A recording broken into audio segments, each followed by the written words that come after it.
Hey you, and welcome to this video where I will help you out how to change your home address on Google Maps.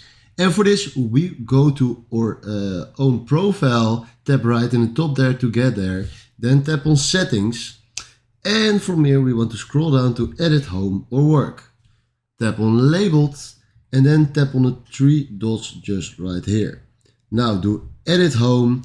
And now you can enter your home address. Now I want to do Amsterdam, or yeah, let's do something just like this. Do ready or search. Now I want to add this location.